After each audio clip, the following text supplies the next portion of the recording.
Au sommaire de ce résumé de l'actualité sportive, un final en apothéose pour les Louves de Saint-Dié, un point et c'est tout pour le SAS Football, l'US Raon l'étape qui enchaîne, un nouveau record pour le Trail des Roches et du karting à Juvincourt.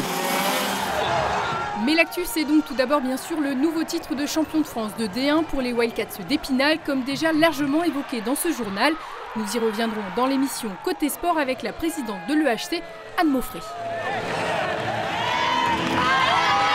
Elles aussi ont reçu leur trophée ce week-end, celui de championne de France d'élite, la deuxième division féminine, déjà promue sportivement en Liga depuis 15 jours, également vainqueur de la Coupe de France fédérale pour la deuxième année consécutive. Les Louves de Saint-Dié ont bouclé cette saison exceptionnelle en restant invaincus en championnat avec une 24e victoire en autant de journées ce samedi soir dans un palais omnisport Joseph Claudel à guichet fermé, 1250 spectateurs. Succès 3-0 mais non sans difficulté face à Valenciennes, 30-28, 27-25, 25-17, mais les Louves étaient décidément imbattables cette saison. Saison idéale, voilà, tout se passe bien, même dans les moments compliqués, et à la fin c'est Saint-Dié qui gagne, donc c'est une saison qu'on est triste d'arrêter. Voilà, souvent on dit ouais, les saisons elles sont longues, là c'est une saison qui a été hyper courte parce que les filles ont été géniales. Elles ont été travailleuses, solidaires, collectives, donc c'est avec un peu de nostalgie déjà qu'on pose un voile sur cette saison. La moitié de l'effectif pourrait être conservée pour monter une équipe qui évoluera donc la saison prochaine en Liga Saforel Power 6, le plus haut niveau français. Seule certitude, Julie Mollinger ne sera plus sur les parquets. L'emblématique capitaine des Louves tirant sa révérence à bientôt 35 ans, dont 17 à haut niveau, pour endosser le costume de team manager. En football, le SAS a dû se contenter samedi soir du match nul face à l'US Créteil-Lusitanos. Malgré de nombreuses occasions, les Spinaliens n'ont pas réussi à ouvrir leur compteur en première période, à l'image ici de Karim Koulibaly, butant sur la main ferme du portier cristolien Magath Ndiaye. Tout le contraire du gardien local Ben Bouana, coupable sur l'ouverture du score des visiteurs à l'heure de jeu. Il faudra finalement un coup de pouce du corps arbitral pour qu'Épinal trouve enfin le chemin défilé avec ce pénalty obtenu et transformé par Aaron Zinga à la 75e minute. Un partout et l'on en restera là, malgré encore de belles opportunités, dont cette lourde frappe du buteur spinalien sur la transversale. Je pense qu'on a fait une bonne partie dans l'ensemble, on était costaud, après on prend un but sur une de leurs rares occasions. Après je pense qu'on aurait pu mettre le 2-1 pour se mettre à l'abri. On en prend un point et voilà, on continue d'avancer. Grâce au revers du premier relégable, Wascal, Épinal compte désormais 6 points d'avance sur la zone rouge à 3 journées du terme. Suite samedi prochain chez le 3e Thionville.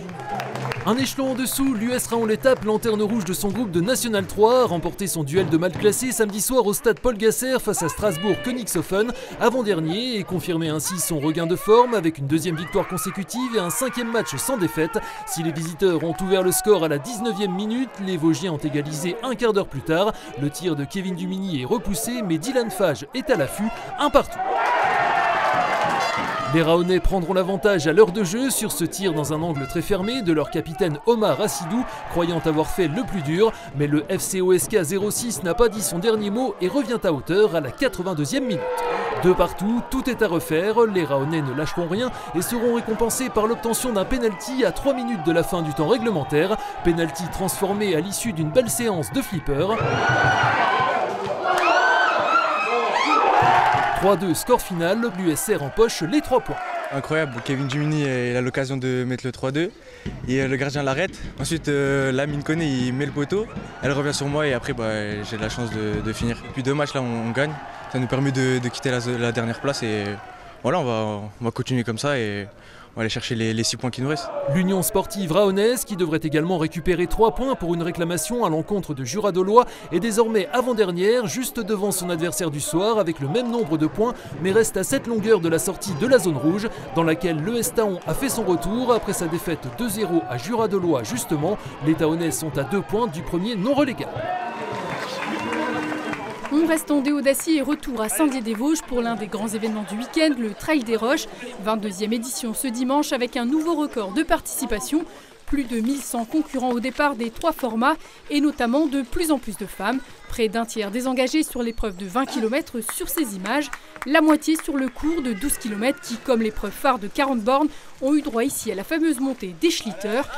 Les locaux ont été au rendez-vous avec les victoires notamment du Raonnais, Johan Villemain, et des athlètes de l'Athlé Club de la Haute-Meurthe, Joseph Maurice, Capucine Leys et Camille Bourgeois. Prochain rendez-vous course à pied, toujours à Saint-Dié ce jeudi 1er mai, avec le mythique Tour du Camber, 13 km 5 pour 150 mètres de dénivelé, organisé par le Club Trailer. Allez. Enfin, direction le circuit de Juvincourt, à proximité de l'aéroport d'Épinal-Mirecourt, où cela sentait bon la gomme et le mélange de temps ce week-end pour la 3e manche du championnat de la Ligue Grand Est de karting, la dernière qualificative pour les prochains championnats de France, à laquelle ont participé 163 concurrents dans 8 catégories. Ici, celle des mini 60, les 7-12 ans. La 4e manche aura lieu au même endroit du 23 au 25 mai prochain, avec en plus la présence de la FFSA Academy, structure accompagnant les jeunes talents de la Fédération française du sport automobile. Plus d'images et de résultats ce lundi soir dans votre émission Côté Sport avec la capitaine des Louves de Saint-Dié, Julie Mollinger, la présidente de l'Épinal Hockey Club, Anne Maufray, sans oublier Anthony Perchat de Vosges Matin, première diffusion à 19h.